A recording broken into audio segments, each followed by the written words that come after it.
Hi, I'm Chelsea Husum, your host of the Lip Service and Lashes podcast. I'm an entrepreneur, author, speaker, and mom of two. And I'm so tired of women not feeling like they can show up as fully expressed versions of themselves. So here, we're all about that unapologetically, because honestly, we don't have time not to. Literally, because we're busy as F moms and entrepreneurs, but also figuratively, because we don't know how much time we have on this planet, and we want to make an impact now. But if we're doing this, we're making it real vibes only. So let's get inspired, laugh our asses off, quite possibly cry, and feel like you're sitting on the couch with your bestie and a glass of wine. I'm so happy you're here. Let's dive in.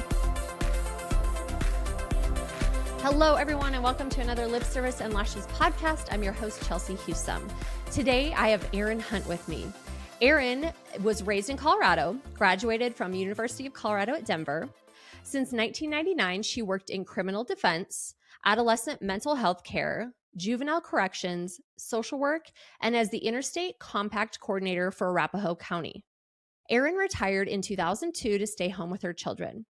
In 2022, Erin shifted careers to writing and publishing her first memoir, Lovely Disaster, in 2023 with Landon Hill Publishing. The book became a bestseller. Erin is currently working on her second book and enjoys connecting with fellow and aspiring writers. She's married to her high school sweetheart in 2002. I can't read years today. And she has two teenage sons. Welcome, Erin. Hi, Chelsea. Thanks for having me. Oh, I'm so glad you're here. Yes, she is a fellow Landon Hill Press author. And we're going to talk about your book because I just freaking loved it. I ripped through that thing. It was like it's so deep and there's so much in it, which we'll talk about, but it was just a book that I read so quickly and it's fantastic. So you're going to hear more about it, but we're going to talk about where to get it later because it's amazing. Thank you, sweetie. Yes. Well, and we always bond over being boy moms because Correct. That's just a whole nother level of insanity. That's a whole other, I like to say a whole other Oprah, you know? You're like, is this shit real right now? Do you want to hear really quick, and then we're jumping to you, but do you want to hear what made my brain almost explode this weekend with my youngest honey badger? Because you can't make this shit up. You're young. Did you say youngest honey badger? Honey badger, yeah. We always, he's true legit a honey badger. He doesn't give a shit. And we were in Nebraska, and he had this little Swiss Army knife that he uses for fishing, to cut his lines. And then he was helping me open boxes. Well, he lost it. So I was like, well, I have another little one at home I can give you from one of my clients. And then I was like, ooh, that's a little bigger than I thought. But I gave it to him for like a day, and I was like, yeah, I'll just be taking that back. Somehow over the weekend, I saw in the basement that one of the couches has a cut in the freaking arm that big. And then I came up to him. I'm like, did you cut the couch in the basement? He's like, no, I cut that one over there. He pointed to the freaking upstairs living room. And I'm like, oh my God, are you joking? And then the next day I literally sat on the third couch and there were two cuts in that. And I'm like, what was he looking for? Is my question. How is this possible? It's very possible. It's extremely possible. Yes. God, these children. I know. Why? I was just telling a friend the other day that when my oldest son, who's almost 21 now, was in I think it was like preschool, maybe no, it was still preschool. Okay. I had called poison control so many times that the last time I called, I asked if they tracked how many times my number had shown up on their system, because I was sure, as soon as I called, I had to preface it by, oh my God, please, no, this is not like a joke. I'm not kidding. This is real. Don't call Child Protective Services because I'm flagged. I didn't say that. I said, I'm in Child Protective Services. I know how bad this is. I am, what did you call, when I was a teacher? Reporter. I am a mandatory reporter. Yes. 100%. Yeah. Oh my God, that's Yeah. funny. Everything from squirting ammonia in his mouth to eating my deodorant like it's ice cream, like to, I mean, you can't make this shit Oh, up. no, You really you can't. So, can't. no. And you're just like, I said, Yeah. wouldn't you think after you cut one couch that you'd be like, oh, I'm going to get in a lot of trouble. I should maybe put this away. Instead, No, I'm apparently, going to try it's 2 more on a times. rampage around the home. Like, I don't even know. I'm like, what in the actual hell was happening? Oh, Oh, Jesus. he's I'll never probably get the whole story. Like, probably I not. just won't. And maybe you don't want it, I probably don't. I'd probably drive off a cliff, just be like, just stop. I can't. Yeah, totally, totally. Yes, yes, yes. Oh, Lordy. Okay. Well, I love starting off that way. Yeah, So me too. we're gonna jump in. Okay. So your book talks about the beautiful lessons found in the mess. So when you and so let's first talk before I jump into that question. Like, what was going on in your life where you were like, I must write this book? Because you had a lot of really hard times that you went through. And then Yeah. so maybe talk about some of those more pivotal moments and then what made you be like, this book needs to be out. You know, I actually preface the whole book by the experience. So, um I, without giving too much away to future readers, Mhm. I had gone through something pretty traumatic in my life, my marriage, and as luck would have it, which I don't want to say that lightly, it's not really lucky per se, but a very close friend of mine went through something very similar. So, not to sound kitschy, but we definitely trauma bonded over Yeah, it. of And course. Mhm. we, kind of rode through the waves, rode through the seasons, and came out on the other side. And there was one night, and there's a particular restaurant in Denver, in the Cherry Creek area that we love to go to. And we would always order the same thing, do the same, like it was just like our Your safe thing, right? space. Yeah. Yeah. And one night we were there, a few years had passed since everything had gone down. And um, we both kind of looked at each other and jokingly, granted, it was over a whole bottle of Sancerre. I'm not going to sugarcoat that because it was needed. Oh But yeah. it was over this bottle of Sancerre that we both looked at each other and were like, oh my gosh, can you believe that we are on the other side of this? Like, we never Mhm. thought this was even possible. And then Yeah. we started joking, like, what would we have told ourselves back then? Or what would we have wanted to know back then? Or, any of those things. And we jokingly said, well, we should write a handbook Mhm. for women that go through these experiences. And somehow we kind of, pinky swore each other at the dinner that we were going to do it. I went home and just, it was like mental diarrhea. I hate using that, but it's true. It just came Came out. It out. was Yeah. like I couldn't stop it. Yeah.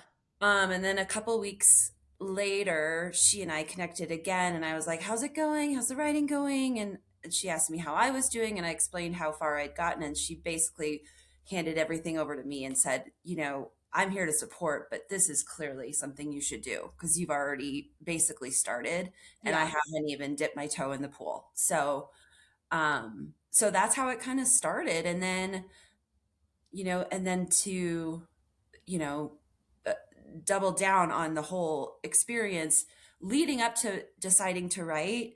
I had always shared stories with my kids, not like anything too specific, but Yeah. a lot of stuff that I did when I was growing up, which at the time to me felt totally normal. Like everything I did was totally normal. And I would tell my kids, and then my kids would have their friends over, and we'd be like talking over pancakes after a sleepover. And eventually, the more times I heard it, well, the more times my sons and their friends would say, this can't be real. Like, that did not happen. No way.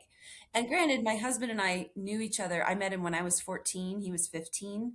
So we've grown up basically together. So Yeah. our stories are combined. Yeah. And yeah, so I took those like little nuggets of what they were saying, like, that didn't happen. No way. That can't be real. And then combined with my trauma and my Mhm.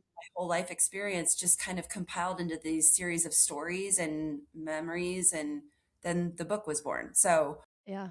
It was very, very organic. It was not planned. It was not anything on my radar whatsoever. But what I've said ever since it launched in 2023 is to whomever asks, you don't have to be, and you know this, you don't have to be a writer to write a book, But yeah. you know? Yeah, And I think that's where like the magic lies, is where when you take away that whole thought of the imposter, I'm not a writer, I can't do this, and you just do it, even just to start for doing it for yourself, for sure. and then whoever decides to, if you decide to publish it, fantastic. If it hits bestseller, even better. If somebody reads it and gets something out of it, then I mean, icing on the cake. But in the beginning, it has to be just because you want to do it. That's Yeah. it, you know? And I know, like you said in the intro, we are both born writers out of the same publishing group. Yep.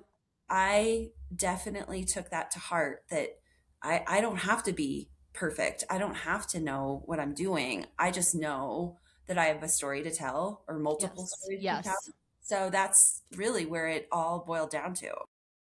Yeah, I love that. And it's funny how we maybe like one thing is like, oh, maybe I should write about this, but I never planned to write a book either.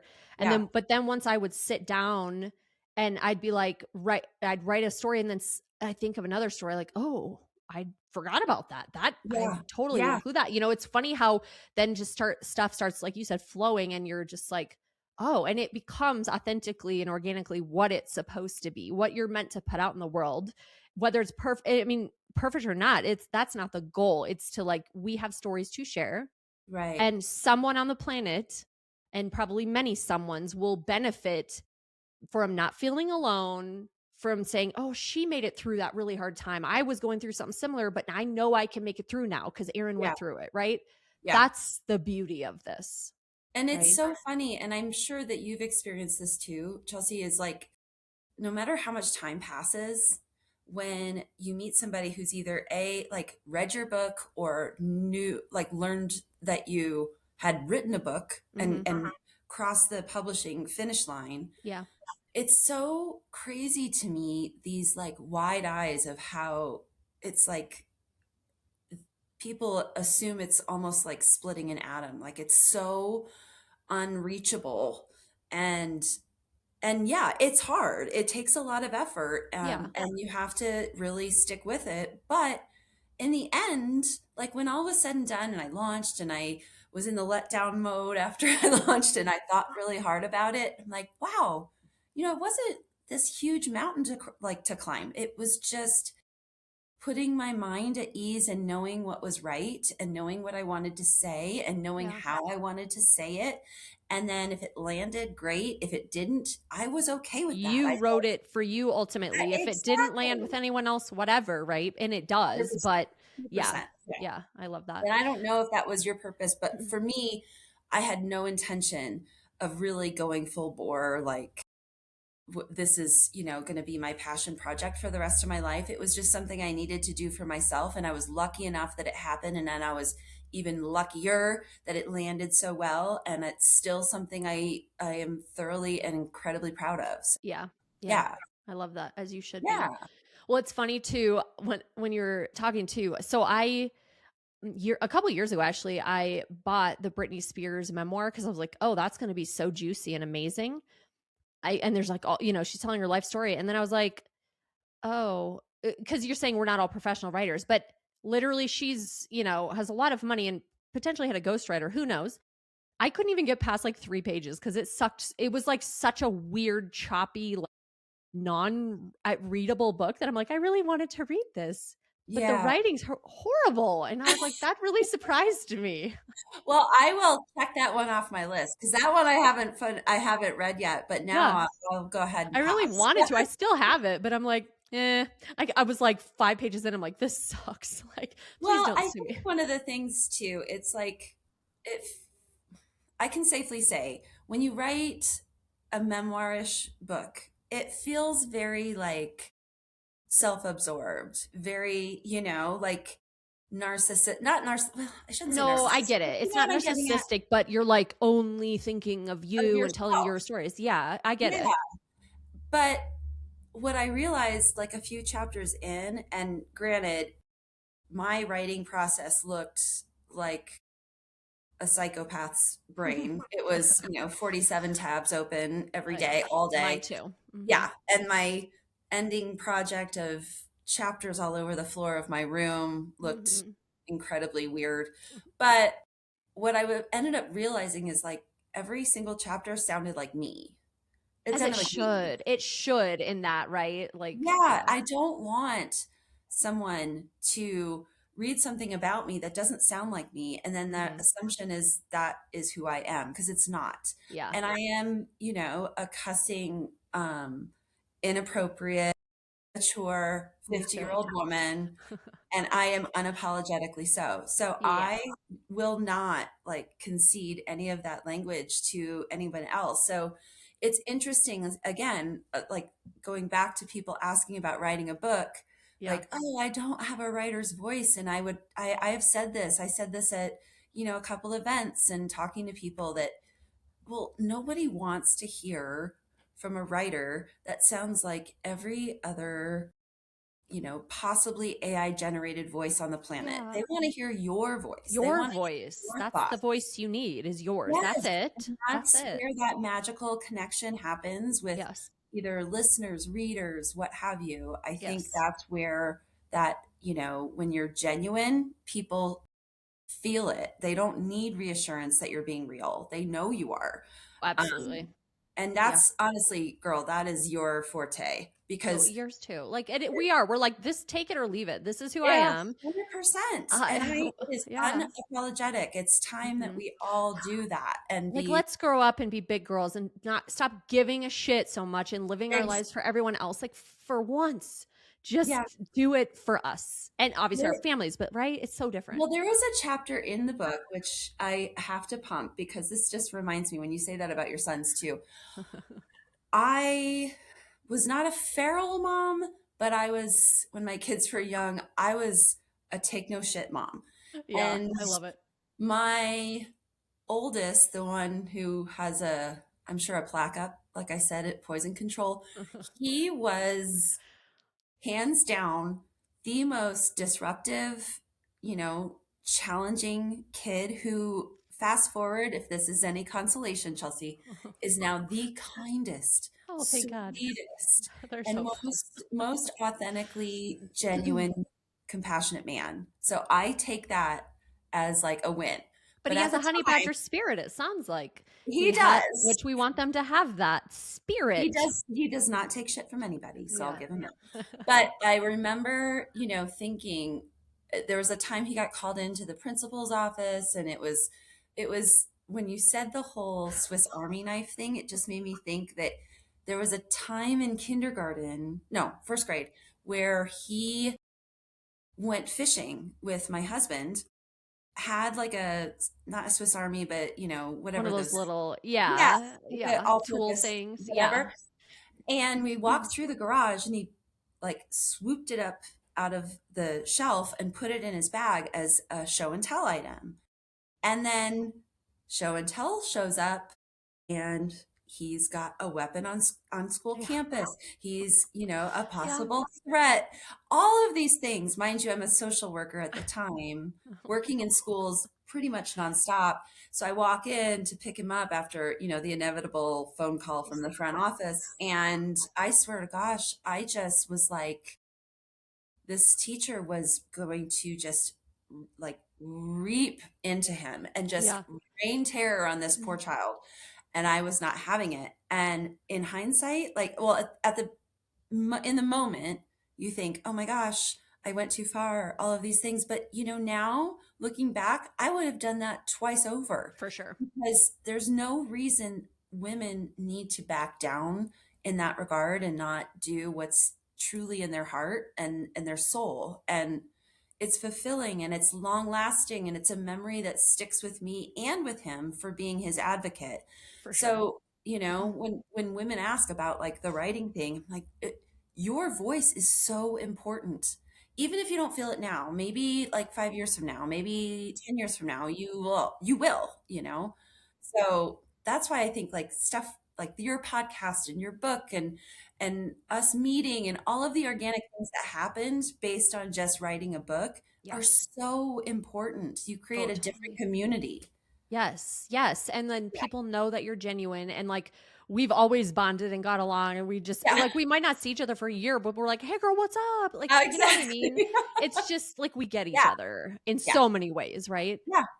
I have when okay, there's, like, so many things. I'm, like, derailing completely from all my No. questions, which this is what I love. We literally talked about not bringing the Swiss Army knife to school like last week. Thank God I already stole it back from him. So that thank God. But when he was like in kindergarten, he took like a rope, some scissors, like something else. And it might have been a little like a multi-purpose tool, like you said. And I was like, and I got a call from the principal. Like that was a kindergartner coming to like tie someone up and like torture them. No, they weren't. But like he wanted to go fishing after school or something, or I don't Right. even know. Yeah. Yeah. God. Um, I know. but I know. also I had to laugh. So you're saying like you swear I do too, obviously. And when I was editing my book, the editor wrote back and she's like, "Well, okay, so I edited your book." And the funny part is she counted. She's like, "You have like 140 fucks, 120 shits, 80 fucking shits, or Oh I don't my even God. know." And I was like, "And what's," she's like, "Well," I'm like, "It's me talking. I'm clearly riled up." And I swear, she's like, "Well, Yeah. you don't need to change any of them. I'm just saying that some people might be turned off by this." I'm like, "Well, And that's I not my might have intended taken like audience. 10 out, but I left a ton in there because I'm like, this is me and I'm not going to sugarcoat it. And I shouldn't be scared to put myself out there. If people don't like it, then they'll put the book down or Yeah. whatever. I Yes. mean, yeah, no. 100%. Yep. Oh, lordy. We could just go on for 28 hours. Okay. I don't even know. Okay. So, Excuse me. let's see. Okay, you talk about grace and empathetic acceptance in your chapters in your book. So now, what does grace look like for you who survived all of these things? And yes, and then we're going to go back. We're going to like I'm all over the place. We're going to talk about this and go back. So what does Yeah. acceptance look like for you now for this version of you? It's it's kind of two-sided, to be honest. It's been a heavy road of forgiveness for a lot of different people, but it's Mhm. also been forgiveness to my own misjudgments and not knowing what I didn't know. Mhm. And that and truth be told, over time you just realize um how much acceptance I gave to people and grace I gave to people that either didn't deserve it or abused it. And simply because I thought that was the right thing to do. I didn't want to be the loudest voice in the room. I didn't want to disrupt. I didn't, you know, I just thought I was doing the right thing. You're Yeah. on that track, and when you deviate, this is right, this is wrong in your brain, and which is completely untrue. That is your cyclical thoughts tricking you into thinking doing one or the other is like the either or. It's Mhm. not. It's just the grace about Yep. all. And so for now, I know if being a disruptor, being somebody who doesn't agree, being somebody who doesn't want unhealthy, disingenuous relationships, whether it's professionally, personally, um, it doesn't feel wrong, if that makes sense. Oh, yeah. And I think for women, that's a really difficult thing to come to, is that it's okay. You don't, just because you liked something or agreed with someone or befriended someone years ago, you are not, tethered to that person forever. Mhm. And that was really difficult for me. I'm not going to lie, it was very hard. Yeah. I think having long-term relationships, like not only my marriage but also friendships, made it even harder because it doesn't feel natural to have these people not around you or these experiences around you. But in hindsight, it probably saved my life, to be honest. Yeah. And that also is grace towards myself and forgiving myself for not, you know, um, not stepping up sooner and recognizing what was happening. But as a, I like to say, recovering or semi completely cured people pleaser, it feels fucking great. Doesn't it? I think a lot of us always the good girls, the people pleasers. Yes. Like that's just what you did. And at some point you're like, holy shit, I don't need to be around this person. Or it could be even family members. And you're like, I got to put up ironclad boundaries with you Yeah. because you suck. Or you are like attacking me, or you're passive aggressive, or you're judging me all the time, or you're Yeah. whatever, right? That it's hard It's as a very hard. woman, And especially I I think as think a woman. Yeah. as a woman for sure, and then also as a parent, teaching your kids that Yes. they are not, you know, some sort of receptacle for whatever anybody else around them is dealing with, feeling, Yes. doing, what have you. And having my sons, one will be 18 in a couple of weeks. Okay. The other one is going to be 21 in April. Okay. So I am at like kind of the other stages of raising boys, which in my mind I interpret as I'm in the raising men, not children. I Yes. am in the raising genuine, kind, thoughtful human Yes. beings versus children. Teaching them to like make their bed and like brush their Yes, teeth. Yes, and you're being molding their mind more and now and not of who they not should. that they have to be, but like like trying to push them into the role of being a good husband, a good Yes. father, a good A human, good man, which a like good what the world man. needs, right? Yeah. Which it's so crazy because it feels like such a weird animal. It's like this unicorn. And so I kind of pride myself in the fact that now when I talk to them just about what led up to the book, the process of me writing the book, the launch and everything post that, the infinite pride that we have for each other because they have helped me, I helped them. Mhm. I mean, and it boiled really down to us saying to each other, like, if you say you want to do something, listen, thank God our lovely publisher has always voiced this to you Mhm. and I that, we are in this one percentage of people that decide, write, publish, and launch. It Yeah. is not a small feat. No. Don't underestimate the goal, Mhm. but it's doable and they could see me do it. And that was something that still resonates. They still, tell people off the cuff, yeah, hey, their one upper is my mom wrote a book, and I Yeah. couldn't be prouder when they That's say that. so I love that. Yeah. Right? Like Yeah. and they're so proud of you because you've been through so much. And I think we're very similar. Like I mean, mine are 9 and 12, but I talk to them about life things right now or when they're seeing me crying or whatever. Yeah. I mean, I tell them like I try to work through things. I try to show them I'm not perfect. I show them when I'm upset how I'm working through things, right? Yeah. And it's like we are trying to raise these boys to be kind, good people and good Yeah. men, whatever they go out and decide to do. So I just love that. And they are proud of us. And that's like so cute and amazing. And my boys, I still don't let them read my book yet, but they know about it obviously. But I'm like, that's for just when you're older. There's some stuff, Yeah. I don't Yeah. want to have those discussions just yet.